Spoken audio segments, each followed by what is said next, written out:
নমস্কার বন্ধুরা, জবার পাঁচালিতে আপনাদের সবাইকে স্বাগত। আজকে আমি আমের একটা শরবত করে আপনাদের দেখাবো। দেখুন, কাঁচা আম, একটা আম অবশ্য পেকে গেছিলো, ছোট্ট আম। 4টে মতন আম নিয়ে নিয়েছি, টুকরো করে কেটে নিয়েছি। এবার এগুলোকে ভালো করে ধুয়ে আমি এই মিক্সি জারের মধ্যে দিয়ে দিচ্ছি।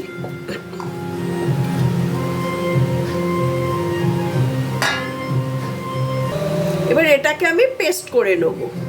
কাঁচাই পেস্ট করছি, কিন্তু কোনো সেদ্ধ বা পোড়া নয় কিন্তু।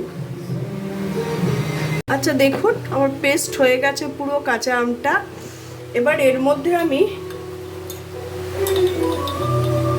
এই 1 চামচ বিট লবণ দিয়ে দেবো, ঠিক আছে? আর 1 বাটি চিনি নিয়েছি, এটা এর মধ্যে দিয়ে দেবো। আরও অর্ধেকটা বাটিটা দিলাম। এবার পরে একবার টেস্ট করে দেখে নিতে হবে কতটা টক আছে না আছে।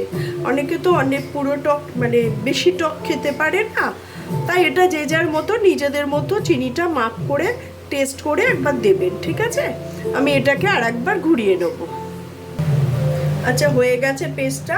এবার আমি এটাকে একটা কাঁচের বাটিতে ঢেলে রেখে দেবো, ঢেলে ফ্রিজের মধ্যে ঢুকিয়ে দেবো। এটা ধুয়ে একটু জল নেব। দেখুন, পেস্টটা করার পর চিনি নুন দিয়ে এরকম হলো। এটাকে আমি ফ্রিজে ঢুকিয়ে রাখবো। এবার আপনারাও তাই করবেন। সন্ধেবেলায় অফিস থেকে এলো ছেলে মেয়েরা বা হাজব্যান্ড, বা বাড়িতে কোনো হঠাৎ করে গেস্ট এসে গেল, দিনের বেলায় হোক সন্ধেবেলায় হোক, ঘরে এখনকার দিনে কম বেশি কাঁচা আম সবার ঘরেই থাকে, তাই ঝটপট একটু বানানো হয়ে যাবে। ফ্রিজে না ঢোকাতে পারলেও আইস কিউব দিয়ে এটাকে পরিবেশন করতে পারবেন। আমার হাতে এখন সময় আছে, সেই জন্য আমি একটু একে ফ্রিজে রেখে দেবো। আচ্ছা, কাঁচা আমের শরবতটা রেডি। এর মধ্যে দেখুন কতগুলো কাঁচা লঙ্কার কুচি দিয়ে দিয়েছি। এর মধ্যে একটা কাঁচা লঙ্কার কুচি মিশিয়ে দিয়েছি। আর এর মধ্যে এবার একটু দেব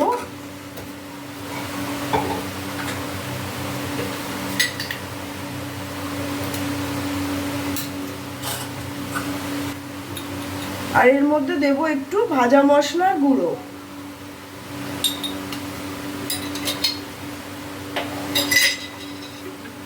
আইস কিউব বার করতে। এবার এটা ভালো করে মিশিয়ে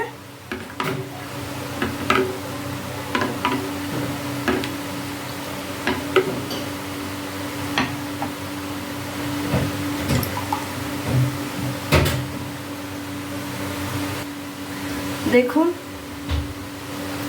আমার কাঁচা আমের শরবত রেডি।